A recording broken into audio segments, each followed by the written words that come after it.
좋다. 기가 밝아.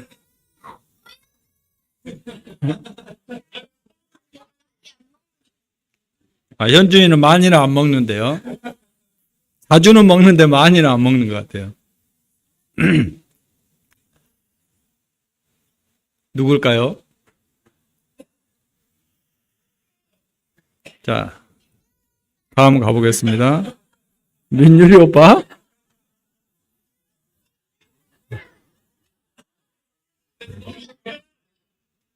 자, 다음 가보겠습니다. 시력이 나쁘다.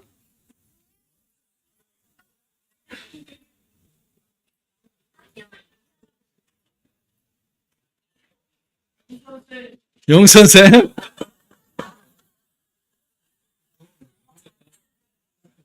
맞는 것 같기도 하네요.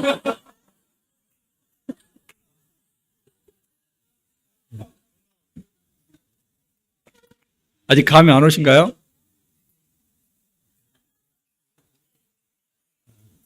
자, 결정적인 힌트를 드리겠습니다. 목자가 필요하다. 네, 양입니다. 양.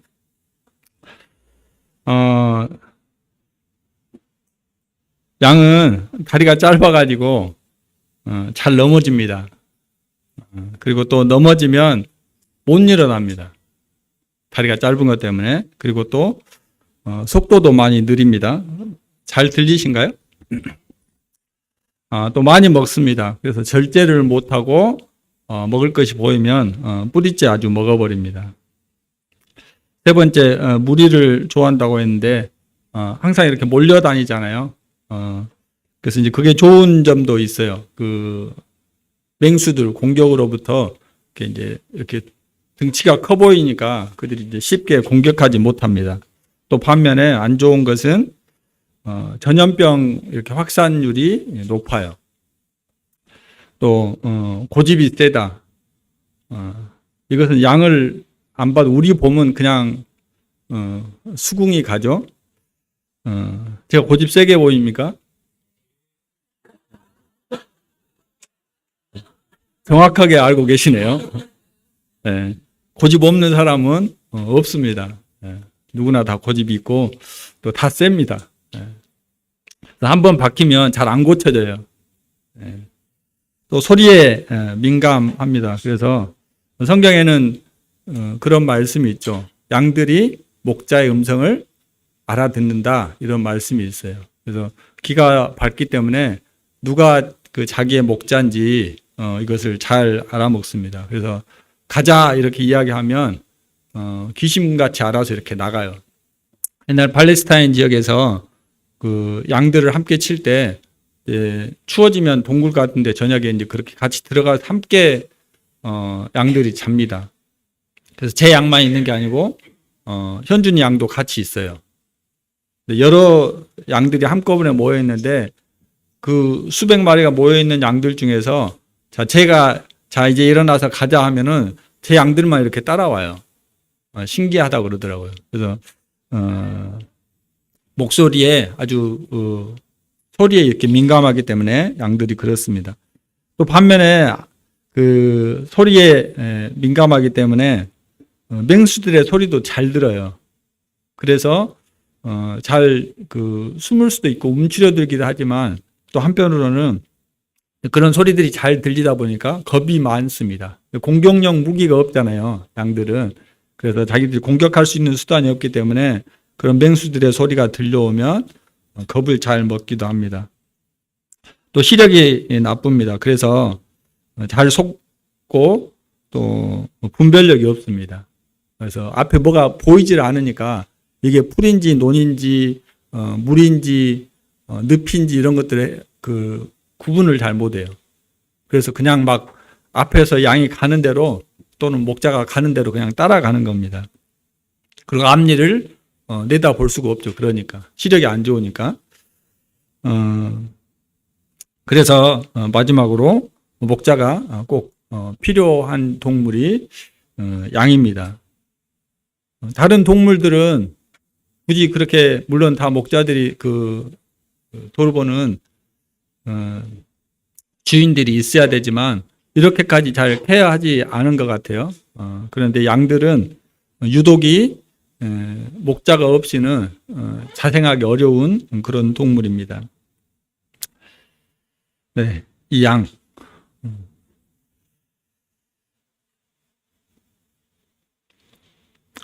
그래서 오늘은 이 양과 목자에 대해서 한번 말씀을 묵상해 보려고 합니다. 양과 목자 하시면 생각나는 말씀 있으시죠? 어디 생각나세요? 네, 시편 23편을 펴주시기를 바랍니다.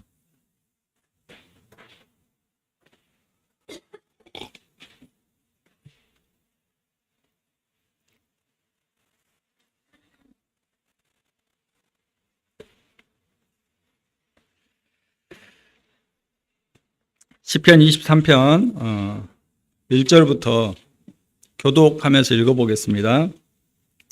여호와는 나의 목자시니 내게 부족함이 없으리로다.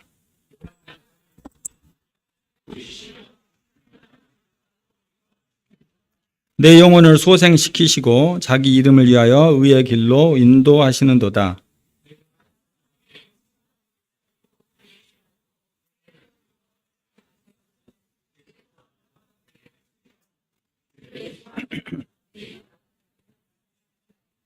주께서 내 원수의 목전에서 내게 상을 차려주시고 기름을 내 머리에 부으셨으니 내 잔이 넘치나이다.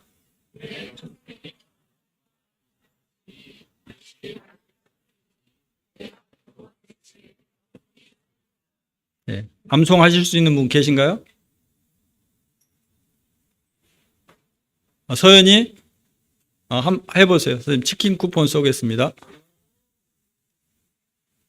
마이크 갖다 줄까요? 거기서 서서 해보세요.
닭다리 하나만 쏘겠습니다.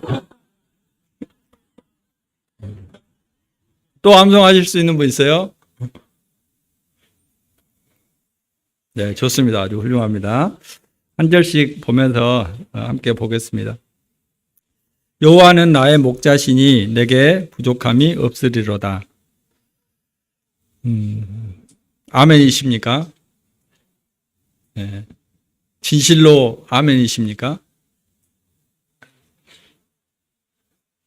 내 통장에 잔고가 없어도 여호와는 나의 목자시니 내게 부족함이 없으십니까? 아멘 소리가 확 줄었네요. 내가 취직이 안 돼도 아멘 하실 수 있습니까? 내가 중병에 걸려도 아멘 하실 수 있습니까?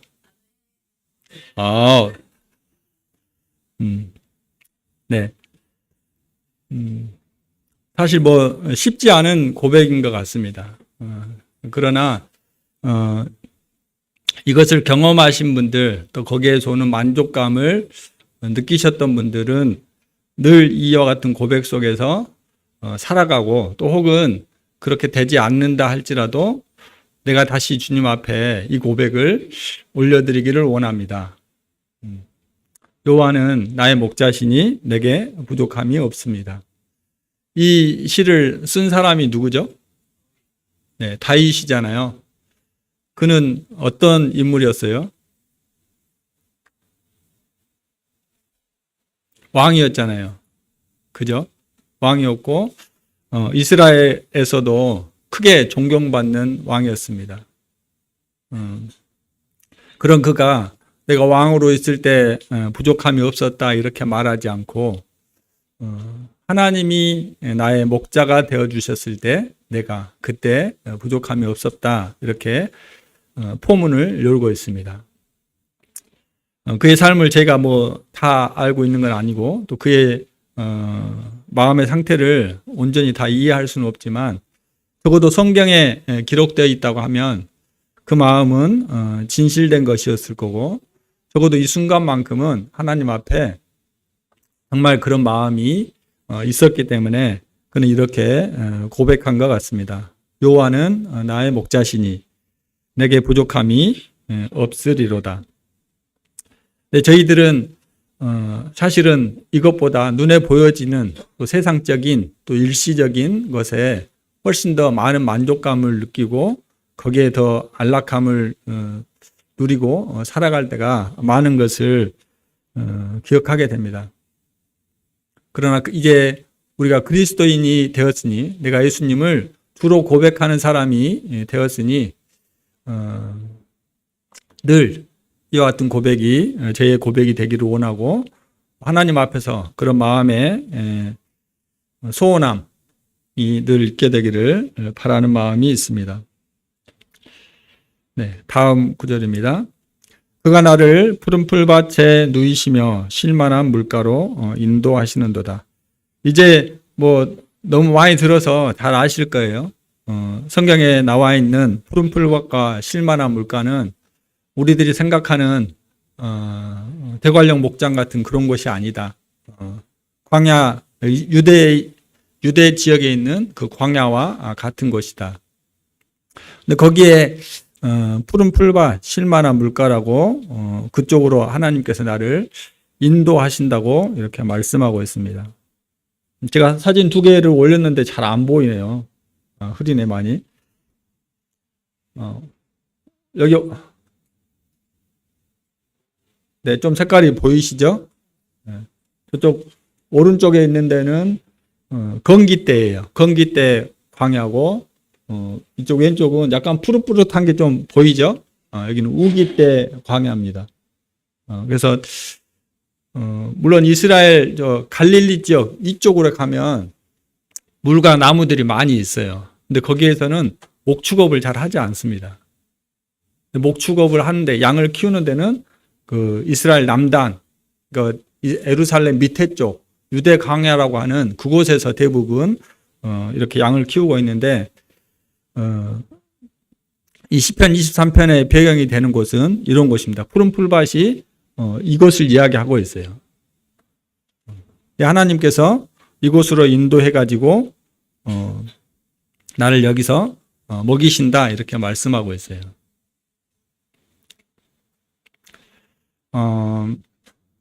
푸른 풀밭, 쉴만한 물가. 근데 물도 많이 안 보이잖아요. 그리고 나중에 이렇게 말씀드리겠지만 이곳은 물이 아주 적은 곳이기 때문에 물이 있는 곳을 이렇게 맹수들도 찾아다녀요. 동물 양만 찾아다니는 게 아니고 이 광야에 맹수들이 살고 있어요. 그래서 늑대, 다윗도 그렇게 고백하잖아요. 내가 곰과 사자를 때려잡기도 했다 이런 이야기를 하잖아요. 이 광야에서에 있었던 일입니다. 그런 맹수들이 같이 사는 곳이 이 광야 지역입니다. 그래서 이곳에서 양들을 먹여야 되기 때문에 목자들은 어느 지역에 풀이 있는지 어느 지역에 물이 있는지를 잘 알고 있어야 됩니다. 그래서 그들을 계속해서 이렇게 돌아다니면서 양들을 먹이는 일을 하고 있습니다. 근데 양들의 입장에서 볼 때는 아까 시력이 안 좋다고 했잖아요. 그래서 먹을 것이 있고 물이 있으면 거기가 쉴만한 물가가 됩니다. 그렇겠죠? 푸른 풀밭이 됩니다. 왜 내가 여기서 지금 먹고 있으니까 여기가 광야인지 대관령인지 잘 구분 못해요. 근데 좀 전에 말씀드린 것처럼 맹수들이 있다고 한다고 하면 그게 내 눈에 잘 보인다고 하면 거기가 푸른 풀밭으로 쉴만한 물가로 이렇게 받아들여질까요? 내가 지금 뭘 먹으려고 하고 있는데 배가 고파서 뭘 먹고 싶은데 옆에 그 시커먼 아저씨들이 서 있어요. 계속 쳐다보고 있어요. 그럼 제가 마음 편하게 먹을 수 있을까요? 쉽지 않겠죠. 그런 상황이라고 생각하시면 될 것 같아요. 근데 내 눈에 그들이 보이지 않도록 목자가 보호하고 있습니다. 그래서 양들의 눈에 목자가 나를 이곳으로 인도했기 때문에 내가 그곳에서 쉴 만한 쉼을 누리게 편안하게 앉아서 음식을 먹을 수 있고 섭취할 수 있는 것입니다. 물을 마실 수 있는 것입니다. 그래서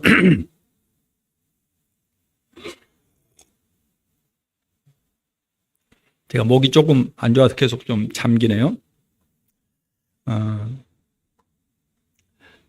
양들이 목자의 보호 아래에 있을 때, 인도 아래에 있을 때 우리는 그곳에서 이렇게 척박한 곳이지만 쉴만한 물가인 것을 스스로 느끼고 안정감을 찾게 됩니다. 다음 절입니다. 내 영혼을 소생시키시고 자기 이름을 위하여 의의 길로 인도하시는도다. 시편 19편 말씀에 여호와의 말씀은 완전하여 영혼을 소생시킨다 하신 말씀이 있습니다.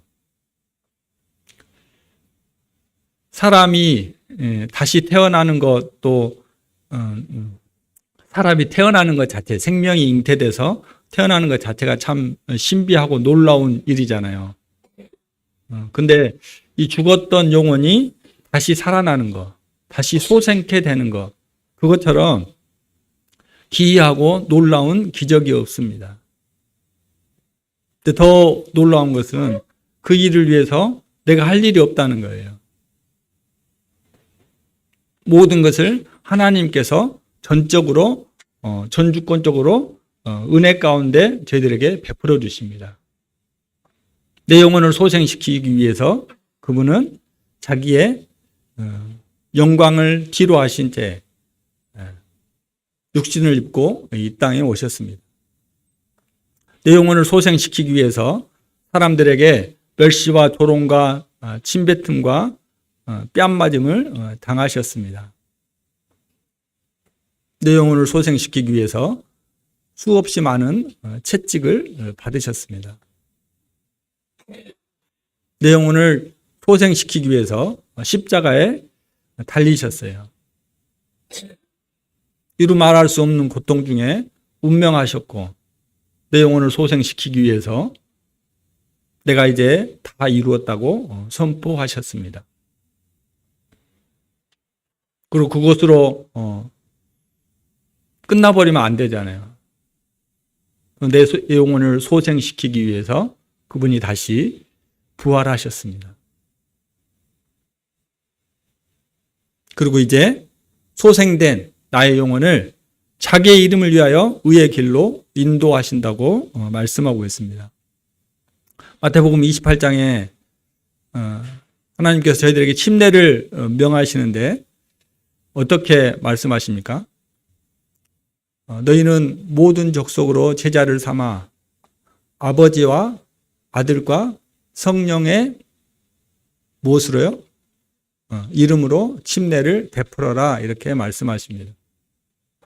세분 하나님이 자기의 이름을 걸고 저희들에게 침례를 베풀어 주셨습니다. 그것을 명하셨습니다. 저희들의 삶에 저희들의 생명에 하나님의 이름이 걸려 있어요. 하나님의 영예가 달려 있습니다. 하나님이 영광 받으시냐 그렇지 않느냐는 저희들에게 달려 있다는 것입니다. 자기의 이름을 위해서 의의 길로 인도해 가신다. 고대 팔레스타인에 아까도 양 치는 것들을 잠깐 말씀을 드렸는데 그 그때 당시에는 이제 양을 이렇게 많이 가지고 있는 사람들이 있었고 직업적으로 목자 일을 하는 사람들이 있었어요. 그 사람들을 싹군 목자라고 합니다. 성경에 약간 우리가 안 좋은 뉘앙스가 있죠. 싹군 목자 하면 돈을 받고 양을 쳐주는 거예요, 대신. 근데 이제 아까 그런 유대 광야 지역에 가서 양을 쳐야 되기 때문에 예를 들어서 양을 내가 100마리를 데리고 왔어요. 그러면 한 10% 정도는 손실이 생겨도 주인이 용납을 해줍니다. 왜? 그런 맹수의 위험이 있고 또 그 길들이 거칠다 보니까 다리가 부러지면 또 넘어지면 못 일어난다고 했잖아요. 또 물 위에서 이탈되면 찾기가 어려울 수 있어요. 그래서 그거 찾아 나서다가는 또 나머지 양들을 잃을 수 있기 때문에 그래서 한 10% 정도는 주인이 이 양들이 없어져도 그것에 대해서 책임을 묻지 않는다고 해요. 그런데 우리의 영혼의 목자 되신 주님께서 자기의 이름이 걸려 있어요. 그래서 저희들의 삶을 자기의 이름을 걸고 인도해 가시는 것입니다. 예를 들어서 내가 100마리 양을 데리고 왔는데 10% 없어졌으니까 10마리, 90마리만 데리고 가도 주인이 뭐 나무랄 것이 없잖아요. 근데 만일 하나 100마리를 데리고 왔는데 내가 새끼를 쳐가지고 110마리를 데리고 갔어요. 주인이 어떻게 하겠습니까? 저의 몸값이 올라가지 않겠어요? 아, 저 목자에게 맡기면 내 수익이 늘어나. 내 양들을 잘 보호해 줄 뿐만 아니라 새끼까지 쳐가지고 나와. 내 재산을 이렇게 늘려줘. 그러니까 저 사람에게 내가 더 줘도 괜찮아. 그런 소문이 동네에 이제 퍼지지 않겠습니까? 그래서 이름이 알려진 목자들은 쉽게 말해서 이렇게 몸값이 올라가는 거죠.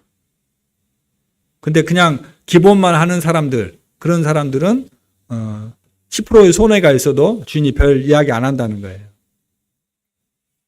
근데 하나님은 자기의 이름값 때문에 자기의 영예가 걸린 일 때문에 저희들을 옳은 길로, 의의 길로 인도해 가신다는 겁니다. 자, 단적으로 생각해서요. 영접하는 자, 곧 그 이름을 믿는 자들에게 하나님의 자녀가 되는 권세를 주겠다고 약속해 주셨습니다. 그러면 이 일에 내가 예수 그리스도를 영접했어요. 예수 그리스도를 믿었어요. 그러면 하나님의 자녀로 삼아 주신다고 약속했잖아요. 이걸 번복하실 수 있겠어요, 없겠어요? 못하죠. 왜요? 자기 이름값이 걸려있기 때문에. 이랬다 저랬다 하는 하나님이 되시면 안 되잖아요. 그 후에 저희가 아무리 삶이 엉망진창으로 살아도 하나님이 한 약속 때문에 저희들을 자녀에서 파내지 못하십니다. 물론 막 살라는 이야기는 아니에요. 그럴 만큼 하나님은 자기의 이름값, 자기의 이름을 내걸고 한 약속에 대해서 중요하게 생각하신다는 거예요. 여러분들의 삶에 예수 그리스도의 이름값이 달려 있어요. 그래서 여러분들이 잘못되면 그분이 영광을 받지 못합니다. 심하게 표현하면 그분이 욕을 받아요.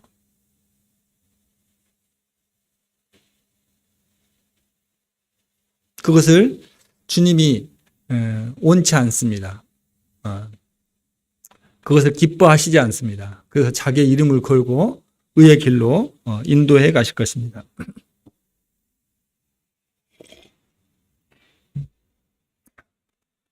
다음입니다. 내가 사망의 음침한 골짜기로 다닐지라도 해를 두려워하지 않을 것은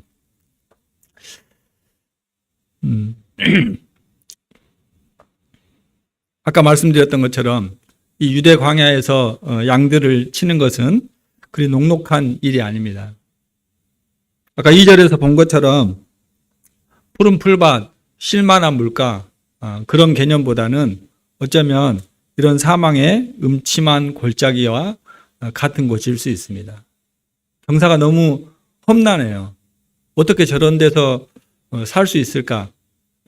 또 가서 보면 되게 막 아찔한 순간들이 많습니다. 저희 나라에서 경험하기 힘든 그런 지형이에요. 그래서 어쩌면 양을 치는 것 자체가 죽음을 앞에 걸고 목숨을 걸고 하는 것과 똑같습니다.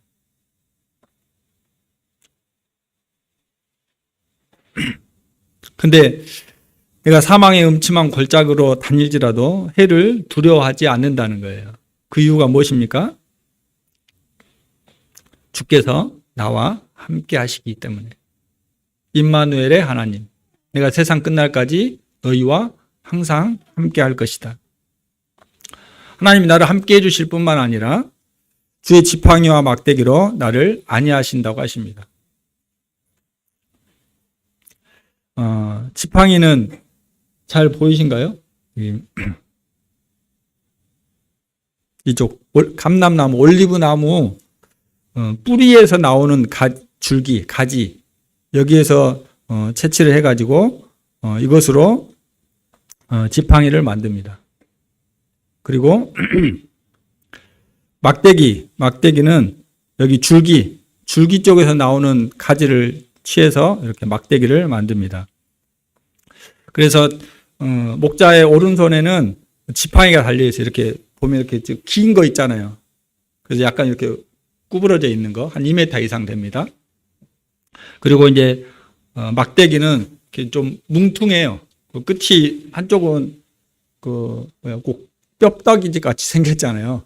그래서 그쪽에 가서 무게중심이 이렇게 쏠려 있습니다. 그래서 지팡이로는 넘어져 있는 양들을 이렇게 세워주는데 지팡이를 사용하고, 또 목자들이 이렇게 다니면서 여기가 물이 깊지는 않는지 길이 거칠지는 않는지 이렇게 체크하는 것이에요. 그리고 막대기는 이제 양들이 무리를 지어 있으니까 전체적으로 이렇게 다 돌보기가 어렵잖아요. 그리고 이제 맹수들이 공격해 오고, 또 혹은 길을 막 이제 잘못 가는 경우도 있어요. 그러면 막대기를 그쪽에다 이렇게 딱 던져서 방향을 그쪽으로 가지 않도록 그 양들의 방향을 이렇게 틀어주는 역할을 하는 것이 막대기입니다. 그리고 짐승들이 올 때 때려 잡았다고 했잖아요. 그래서 끝이 이렇게 뭉퉁한 이걸 가지고 짐승들을 잡는 역할로 사용했던 것이 이 막대기입니다. 그래서 주님의 지팡이와 막대기가 나를 안위하신다. 그래서 시적절하게 하나님께서 때를 따라 돕는 은혜를 저희들에게 내려주시는 하나님의 은혜를 잘 말씀해 주고 있습니다. 자, 그냥 내가 너 함께 하고 있잖아. 아무 걱정하지 마. 그냥 이것으로 끝나는 게 아니에요. 내가 어려움이 있을 때, 내가 넘어져 있을 때 그분은 지팡이를 사용해서 저를 건져주십니다. 제가 잘못된 길로 가고 있을 때 막대기를 이용해서 저를 바른 길로 인도해 가십니다. 제가 남들로부터 곤란을 겪고 있을 때 막대기를 사용하셔서 그분은 나를 보호하시는 분이십니다.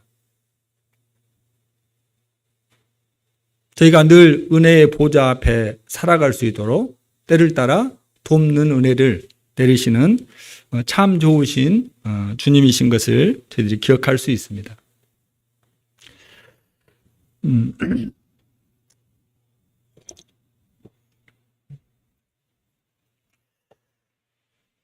부모와 자식 간의 관계를 이렇게 생각해 보시면 좋을 것 같아요. 부모는 자식에게 뭐든지 원하는 걸 다 해주고 싶잖아요. 그 마음은 있는데 능력이 잘 안 되죠. 그죠?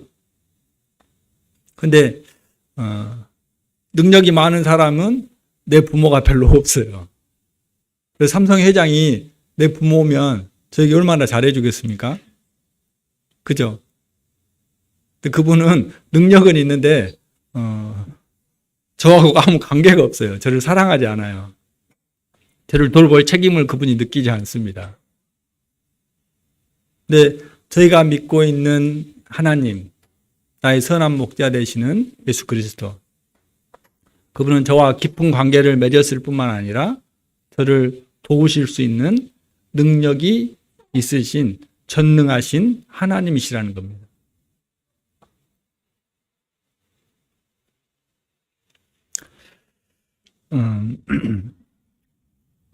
또 뿐만 아니라 이제 목자들이 가지고 있는 것 중에 또 한 가지가 뭐가 있냐면 물매가 있어요. 그죠? 다윗이 무엇으로 골리앗을 물리쳤습니까? 네, 물매. 그래서 이 사진에서 보시는 것처럼 여기에다 돌을 넣어서 이렇게 돌려서 공격하는 겁니다.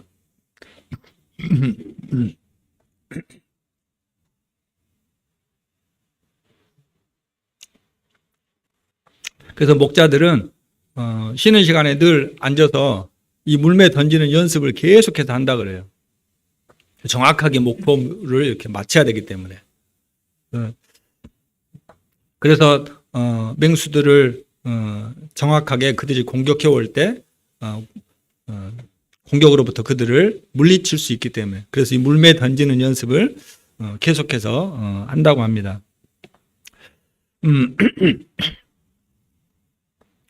다윗도 골리앗을 물리치기 위해서 5개를 돌을 주워 가지고 가잖아요. 그래서 이걸 던져서 골리앗의 어디를 맞췄어요?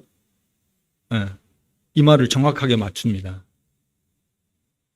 그러니까 그가 평상시에 연습했기 때문에 맞춰진 거예요. 그러니까 오늘 처음 던져보는데 하나님이 도와주셔가지고 맞췄을까요? 아니에요. 하나님 그렇게 일하시지 않습니다. 평상시에 잘 훈련이 돼 있어서 다시 던지게 될 때 하나님의 도우심을 힘입어서 그 골리앗을 물리칠 수 있었습니다. 창세기에도 그런 말씀이 있습니다. 아브라함이 자기 조카 롯이 잡혀가게 될 때 군인들을 데리고 가잖아요. 근데 거기 말씀에 그렇게 되어 있습니다. 집에서 길리고 연습한 군인들 318명을 데리고 갔다. 갑자기 모집한 게 아니에요. 잘 평상시에 어떤 일이 일어날 것에 대해서 대비하는 거예요. 저희들도 하나님을 위해서 내가 어떻게 쓰임받을 줄 모르니 그것을 위해서 예비하고 준비하는 것들이 필요합니다. 또 마음에 소원을 두고 하나님, 제가 이것을 통해서 하나님의 쓰임받기를 원합니다. 하나님의 도구가 되기를 원합니다. 저희가 하나님 이런 일을 잘할 수 있는 능력을 주셨는데, 재능을 주셨는데 이것이 하나님 일에 쓰여지기를 원합니다. 소원하고 그것이 계속해서 개발되어지도록 저희들 자신이 그렇게 시간을 들이고 투자해야 됩니다. 그런 과정을 통해서 하나님이 역사하시고 일하십니다. 그래서 이 돌을 던질 수 있는 거리가 있을 거 아니에요. 그죠? 그래서 그 사정거리에 맹수들이 오게 되면 이 물매를 통해서 그 맹수들을 공격하는 거예요. 오지 못하도록, 접근을 못하도록. 때로는 아까 막대기와 같은 그런 역할을 하기도 해요. 짐승들이, 양들이 다른 방향으로 가게 될 때 그쪽으로 돌을 던져가지고 방향을 이렇게 틀 수 있도록 그런 역할을 하기도 합니다. 누가복음 22장 41절에 거기 잠깐 보실까요?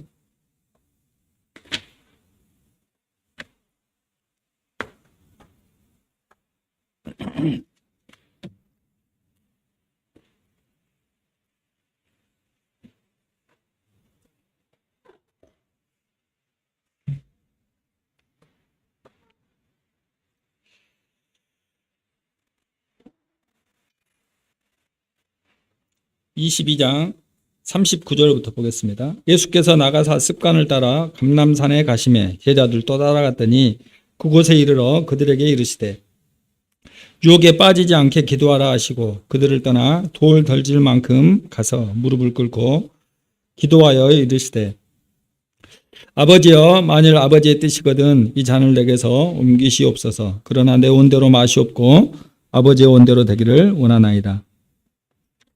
주님이 잡히시기 전날 밤에 겟세마네에서 기도하시던 그 장면을 연출해 주고 있습니다.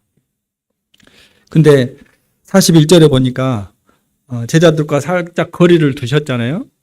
어느 정도 거리를 두셨어요? 네. 돌 덜질 만큼의 거리를 두셨습니다. 우리 주님이 선한 목자가 분명하다고 하면 자기가 이제 곧 죽음 앞에 있는데 그 순간까지도 내 양들을, 내 사랑하는 제자들을 보호하기를 원하셨던 것 같아요.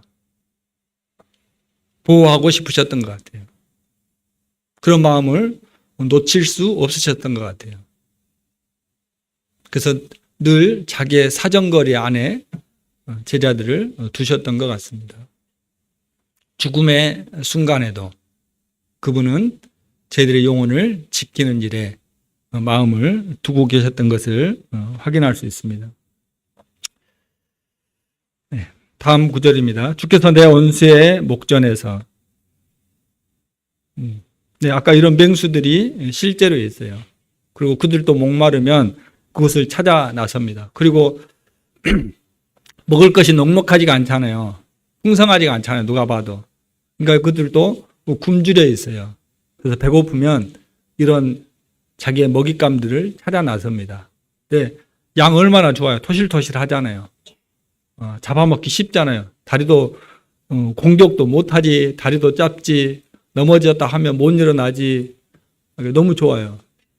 그래서 양들이 많은 맹수의 밥이 되는 것이 사실입니다. 근데 그 원수의 목전에서 주님이 내게 상을 차려주시고 이렇게 말씀하고 있습니다. 이때 당시에 음식을 먹는 문화는 상을 차려서 먹는 문화가 아니에요. 그냥 이렇게 벌려놓고 음식을 먹는 겁니다. 상을 차릴 때 어떨 때 상을 차리겠어요?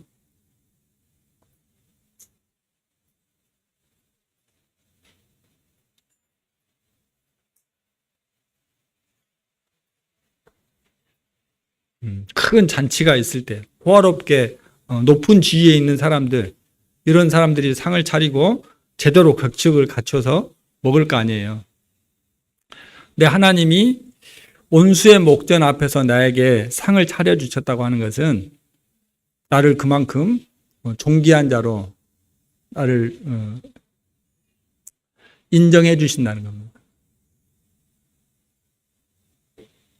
저 원수가 너를 대적하고, 저 원수가 너를 조롱하고 그리스도인이라고 비아냥거리고 하나님 믿는다면서 왜 그렇게 살냐고 그런 멸시를 당하지만 내가 그 원수 앞에서 너를 존귀하게 할 거야. 너는 나에게 존귀한 사람이야. 너는 나에게 특별한 사람이야. 내가 너에게 이후한 상을 베풀어 줄 거야. 그의 말에 주눅들 필요 없어. 의기소침할 필요 없어.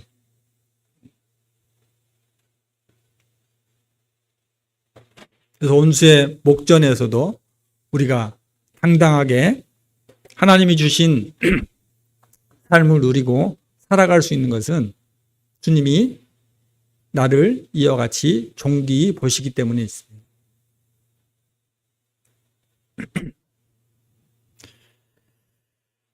기름을 내 머리에 부으셨으니 내 잔이 넘치나이다.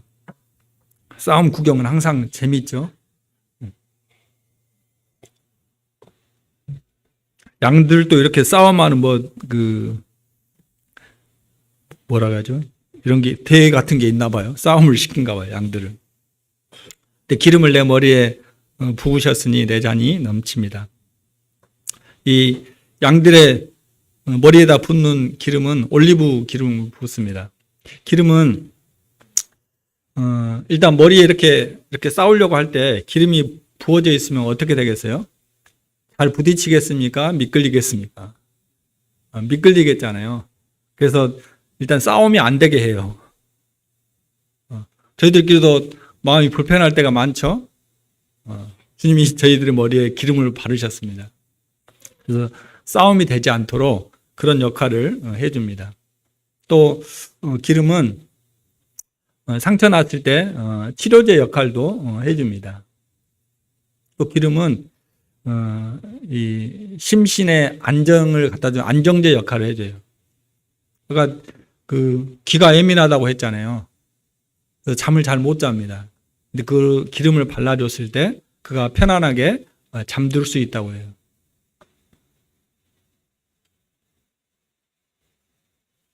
저희들 안에서 일어나는 모든 일들에 대해서 사람 사는 곳인데, 아니 좀 더 심하게 표현하면 죄인들이 모여 있는 곳인데 왜 불협화음과 어려움과 또 불만스러운 일들이 안 일어나겠습니까? 그런 걸 다 아시면서도 저희들을 이곳에 따로 불러내 모아놓으셨어요. 그리고 저희들 머리에 주님이 친히 기름을 발라주십니다. 싸우더라도 다치지만 안 돼. 마음이 서로 틀릴 수 있어. 다치면 안 된다.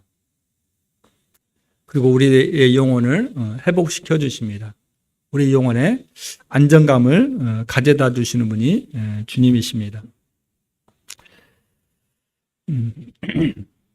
마지막 구절입니다.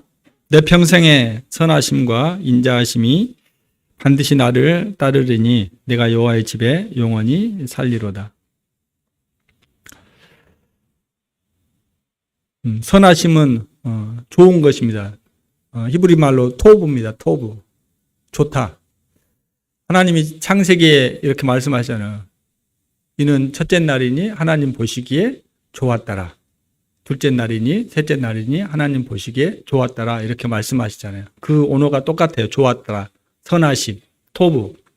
그래서 이스라엘 사람들은 인사를 그렇게 합니다. 보케르 토브. 좋은 아침입니다. 좋으신 하나님.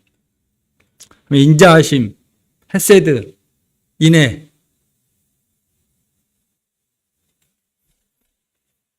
좋은 이름을 가졌어요. 인애하심, 자비하심, 친절하심.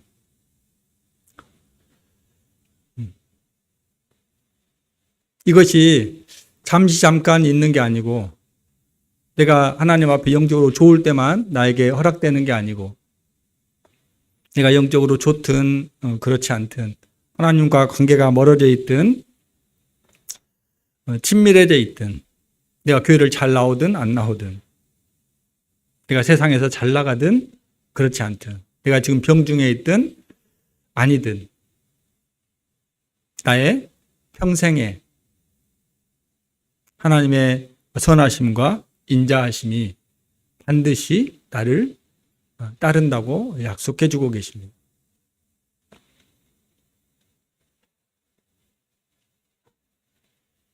결국 저희들이 하는 이야기가 뭐예요? 형제님 요새 뭐 힘든 일이 있어요? 물어보잖아요. 뭔 이야기 하고 싶은 거예요? 주님하고 가깝게 지내세요. 그분이 좋으신 분입니다. 그분 앞에 말해보세요. 그분이 좋으신 분이에요. 그분이 선하신 분이니까 그분을 더 믿어보세요. 결국 저희들이 하는 이야기의 결과가 그거 아니에요? 그 이야기 하고 싶은 거잖아요. 말씀 봐보세요. 기도해보세요. 그러니까요, 이런 말씀이 있거든요. 근데 결국 뭐예요? 주님 좋으신 분이니까 그분 앞에 마음을 내려놓고 그분 앞에 나아가 보세요. 그분은 실망시키지 않아요. 그분은 나밖에 모르시는 분이잖아요. 그분이 평생 당신을 지켜주실 거예요. 아니요. 그분이 영원히 당신과 함께하고 싶어서 당신을 위해서 목숨을 내어놓으셨어요. 주님 좋으신 분이니까 주님 믿으세요. 믿지 않는 사람들에게 저희가 전도하는 이유가 뭐예요? 교회 한 명 더 더해져 가지고 우리를 통해 하나님이 이렇게 역사하시다 드러내고 싶은 건가요? 아니요. 그분이 좋은 분이니 그분 만나세요. 그분이 선하신 분이니 그분을 만나면 당신이 행복해질 겁니다.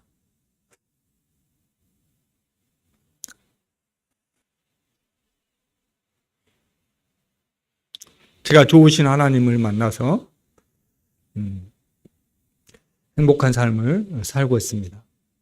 제가 비로소 사람다운 삶을 살고 있습니다. 이거 이야기해 주는 거잖아요.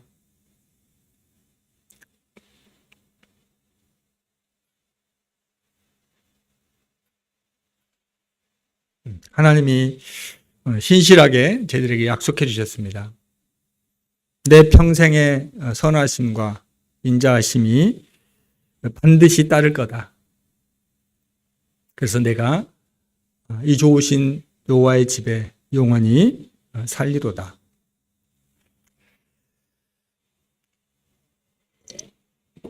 우리를 향한 주님의 마음이, 목자 되신 주님의 마음이 잘 묻어나와 있는 성경 말씀이 있습니다. 제가 23편을 아주 잘 풀어드린 건 아니지만 방금 들었던 목자와 양들의 관계를 생각하면서 그 말씀을 같이 한번 읽어보시면 좋겠습니다. 에스겔 34장입니다. 배경적인 걸 설명하기에는 시간이 부족하고요. 그냥 단순하게 목자와 양의 관계를 생각하시면서 방금 들은 말씀을 조금씩 생각해 보면서 목자가 도대체 양들을 향해서 어떤 마음을 갖고 계시는지를 에스겔 34장을 같이 읽으면서 함께 느끼셨으면 좋겠습니다. 34장 1절부터 19절까지입니다. 교독하도록 하겠습니다. 1절입니다. 여호와의 말씀이 내게 임하여 이르시되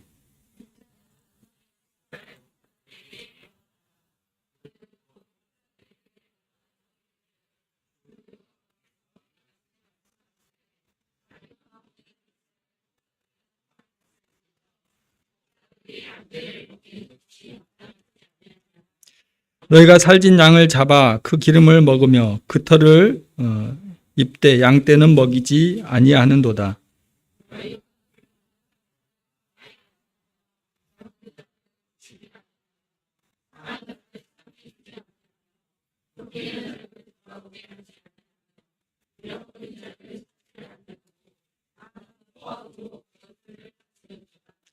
목자가 없으므로 그것들이 흩어지고 흩어져서 모든 들짐승의 밥이 되었도다.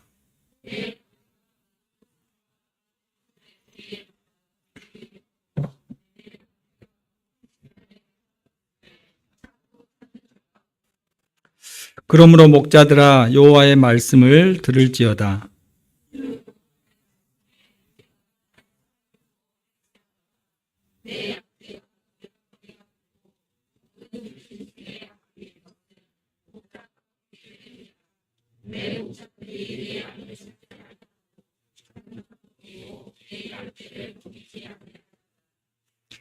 그러므로 너희 목자들아 여호와의 말씀을 들을지어다.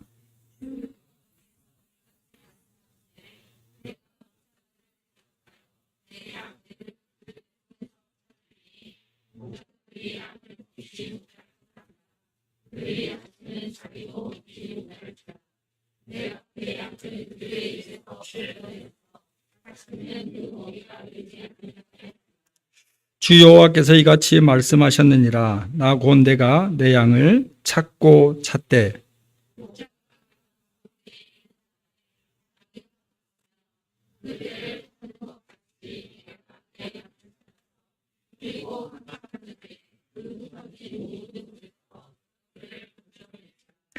내가 그것들을 만민 가운데서 끌어내며 여러 백성 가운데서 모아 그 본토로 데리고 가서 이스라엘 산 이외와 시냇가에와 그 땅 모든 거주지에서 먹이되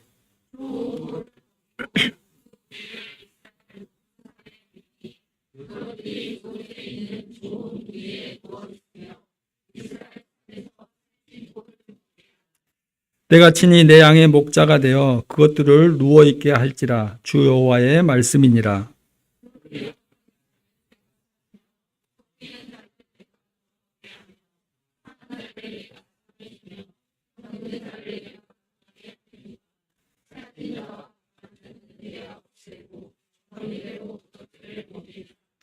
주 여호와께서 이같이 말씀하셨느니라. 나의 양 떼 너희여, 내가 양과 양 사이와 순양과 순염소 사이에서 심판하노라.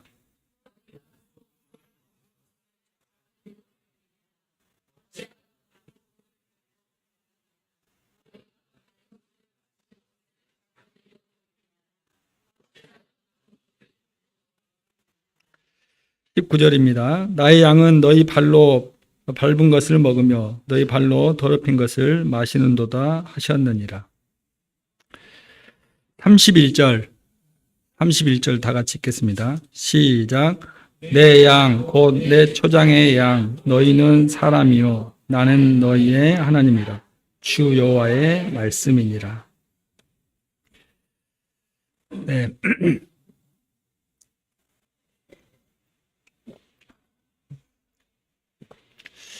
베드로전서에 주님이 이렇게 말씀하셨습니다. 너희가 전에는 양과 같이 길을 잃었더니 이제는 너희 영혼의 목자와 감독 되신 이에게 돌아왔느니라.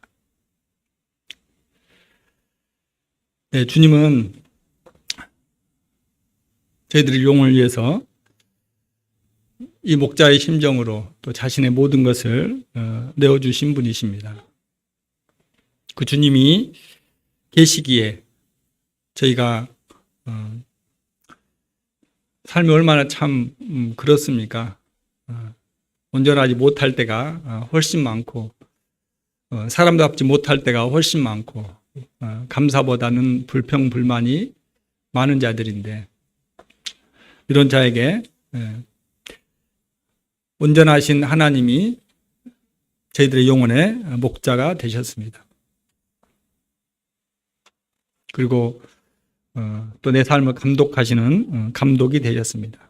그분 앞으로 우리가 돌아왔다는 것, 그것만으로도 큰 감사가 있습니다.